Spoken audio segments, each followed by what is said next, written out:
ஒரு அருமையான போர் திரைப்படத்தை பத்தி சொல்றேன். அதுவும் நேவி பத்தி, நேவல் ஃபைட், கப்பல்களுக்கு இடையில் எப்படி சண்டை நடக்குது அப்படிங்கிற திரைப்படங்கள்லாம் நம்ம பார்த்துருக்க மாட்டோம்ல. அதுல முக்கியமான திரைப்படம் தான் 1960ஆம் ஆண்டு வெளியாகிய சிங்க் த பிஸ்மார்க்.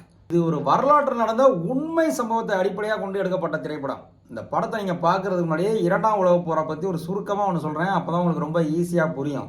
இரண்டாம் உலக போர் ஹிட்லரால் ஆரம்பிக்கப்பட்ட நமக்கு தெரியும். 1939ஆம் ஆண்டு ஹிட்லர் இந்த கப்பலை கட்ட ஆரம்பிக்கிறார்.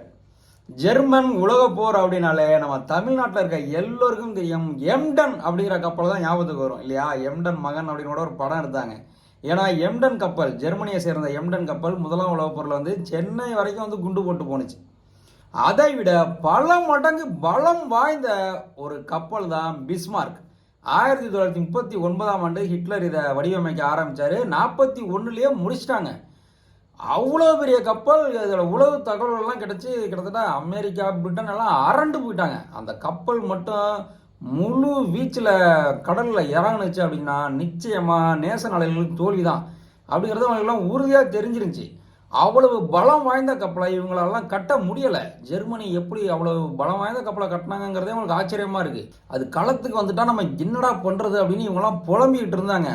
அதனால ஜெர்மன் கடல் பகுதியில் ஒரு கண்ணு வச்சுக்கிட்டே இருந்தாங்க. எப்படா பிஸ்மார்க்கு களத்துக்கு இறங்கும், நம்ம ஏதாச்சும் பண்ணி ஆகணுமே அப்படின்னு சொல்லி ரொம்ப வாட்ச்ஃபுல்லாக இருந்தாங்க. அதே மாதிரி 1941ஆம் ஆண்டு பிஸ்மார்க் கடல்ல இறங்குது. இறங்கி டென்மார்க் பக்கமா வந்துகிட்டு இருக்கு. அது ராயல் நேவியோட ஒரு உளவு விமானத்துக்கு தெரிஞ்சு போகுது. ராயல் நேவின்னு உங்களுக்கு தெரியல, பிரிட்டனோட கப்பல் படைக்கு பேர் தான் ராயல் நேவி. அந்த உளவு விமானம் இது மாதிரி பிஸ்மார்க் இறங்கிருச்சு கடல்லன்னு சொல்லி தகவல் கொடுக்குது.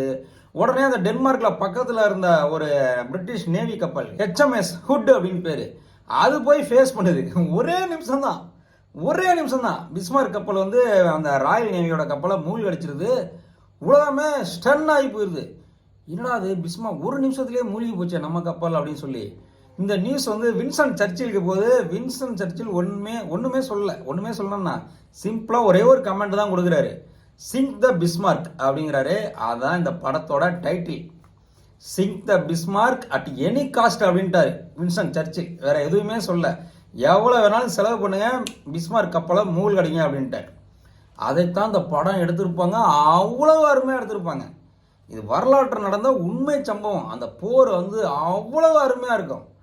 பிரிட்டனோட கப்பலை ஒரே நிமிஷத்துல ஜெர்மனி மூழ்கடிச்சிருச்சு 41ல் அப்படின்னா பாருங்க. 1941ல் ஒருவேளை இந்த பிஸ்மார்க் கப்பல் மூழ்கடிக்கப்படலை அப்படின்னு சொன்னா இரண்டாம் உலகப் போரோட முடிவு எப்படி இருந்திருக்கும் பார்த்துக்கங்க. அதனாலதான் at any cost sink the பிஸ்மார்க்னு வின்ஸ்டன் சர்ச்சில் சொன்னாரு. உடனடியா ராயல் நேவியை சேர்ந்த விமானங்கள் கிட்டத்தட்ட 10 ராணுவ கப்பல்கள் பிஸ்மார்க்கை சூழ்ந்துருச்சு. பிஸ்மார்க்ல என்ன ஒரு பெரிய வீக்னஸ் சொன்னா, அந்த பிஸ்மார்க் கப்பலை கவர் பண்றதுக்கு கூட ஒரே ஒரு கப்பல் தான் வந்திருக்கு. கொஞ்சம் எக்ஸ்ட்ரா நிறைய யூ போட்டெல்லாம் வச்சு, சப்மரீன்லாம் வச்சு வந்திருந்தா அந்த பிஸ்மார்க் கப்பலை காப்பாத்திருக்கலாம். இப்ப ராயல் நேவியோட ஏரோப்ளேன்லாம் குண்டு போடுது. கிட்டத்தட்ட 10 ராணுவ கப்பல்கள் சுத்தி வளைச்சிருச்சு பிஸ்மார்க்கை. பிரிட்டன் நேவி கப்பல் எல்லாம் டர்பிடோ விடுறாங்க, குண்டு போடுறாங்க. அதனால பிஸ்மார்க் கப்பல்ல ஒரு சில சேதம். அதுவும் முக்கியமான சேதம் என்னன்னு பாத்தீங்கன்னாக்கா, அவங்களோட ஃபியூயல் டேங்க்ல அட்டாக் பண்ணிடுறாங்க. ஃபியூயல் வேகமா காலி ஆகிட்டே வருது. இதனால அவங்க ஏதாச்சும் கடற்கரையை நோக்கி போக வேண்டியதா இருக்கு பிஸ்மார்க் கப்பல்.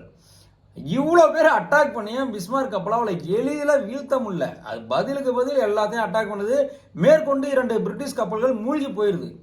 இருந்தாலும் பிஸ்மார்க் கப்பலை துரத்துக்கிட்டே பிரிட்டிஷ் கப்பல்லாம் வருது. ஏன்னு சொன்னா அது பிரான்ஸை நோக்கி போயிட்டு இருக்கு பிஸ்மார்க் கப்பல்.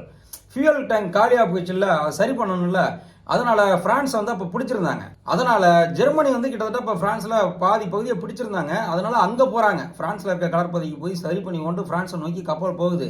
கொஞ்சம் டைம் தான் இருக்கு. பிஸ்மார்க் அதுக்குள்ள மூழ்கி அடிச்சிடணும். பிரான்ஸோட கடல் பகுதிக்கு போயிடுச்சுன்னு சொன்னா பிஸ்மார்க்கு நிறைய சப்போர்ட் கிடைச்சிடும். அதுக்குள்ள மூழ்கடிக்கணும்னு சொல்லி பிரிட்டிஷ் கப்பல்லாம் துரத்திக்கிட்டே போகுது. பிஸ்மார்க்கை விடாம அட்டாக் பண்ணுது. ராணுவ விமானங்கள் அட்டாக் பண்ணுது. கடைசியில சுத்தி வளைச்சிடுறாங்க, பிஸ்மார்க்கை மூழ்கடிக்கிறாங்க.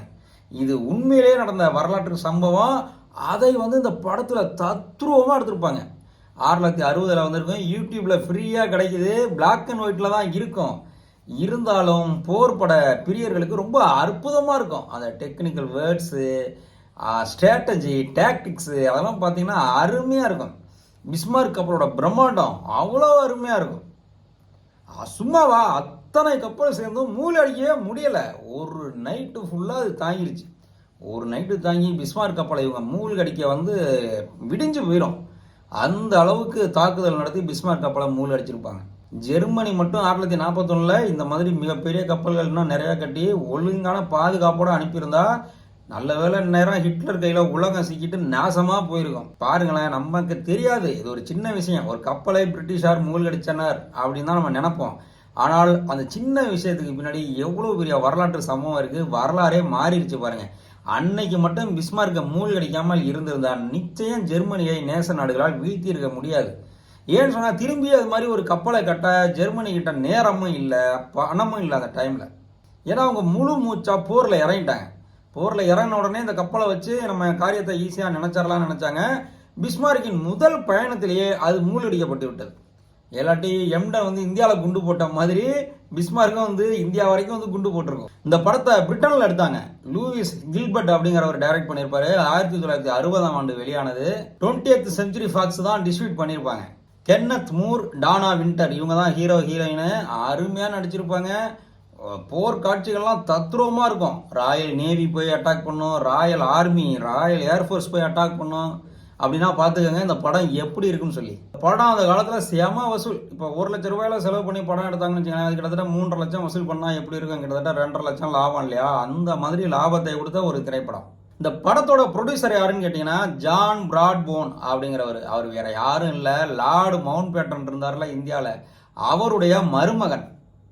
அதனால அவருக்கு ரொம்ப ஈஸியான ஆக்சஸ் கிடைச்சிச்சு ராயல் நேவியில். முக்கியமான அக்யூரேட்டான தகவல்கள்லாம் அவருக்கு கிடைச்சிச்சு. அதனால படத்தையும் ரொம்ப அக்யூரேட்டாக எடுத்திருப்பாங்க. அந்த காலத்து கப்பல் சண்டைலாம் எப்படி இருந்துச்சு, டர்பிடோவெல்லாம் எப்படி விட்டாங்க, இதெல்லாம் பார்க்குறதுக்கே ரொம்ப அற்புதமாக இருக்கும். கப்பலில் விமான எதிர்ப்பு பீரங்கிகள்லாம் எப்படி சுடுறாங்க, அது மூலமாக எப்படி விமானங்களை வீழ்த்துறாங்க, எங்கே அட்டாக் பண்ணணும், எது அந்த கப்பலோட வீக் பாயிண்ட்னு எப்படி கண்டுபிடிக்கிறாங்க, உளவு தகவல்கள்லாம் எப்படி பயன்படுது, இப்படி எல்லாமே சிறப்பாக இருக்கும். இந்த ஜெர்மன் கப்பலில் இருந்த கிட்டத்தட்ட ஆயிரக்கணக்கான பேரும், ஆயிரக்கணக்கான ஜெர்மன் நேவல் வீரர்களும் இறந்து போயிடுவாங்க. அந்த கப்பலுடைய சேர்ந்து மூழ்கிடுவாங்க, எதிரி கையில் அகப்படக்கூடாதுன்னு சொல்லி. ரொம்ப அருமையான திரைப்படம் யூடியூப்ல ஃப்ரீயாக கிடைக்குது. நீங்கள் படத்தை முழுசாக பாருங்கள். இந்த மாதிரி போர் திரைப்படங்கள் வந்து கமெண்ட் பண்ணணும், நம்ம ரிவ்யூ பண்ணணும் அப்படின்னு சொன்னால் கமெண்ட் பண்ணுங்கள். ஆமாம், இது ஒரு ஹாலிவுட் திரைப்படம்.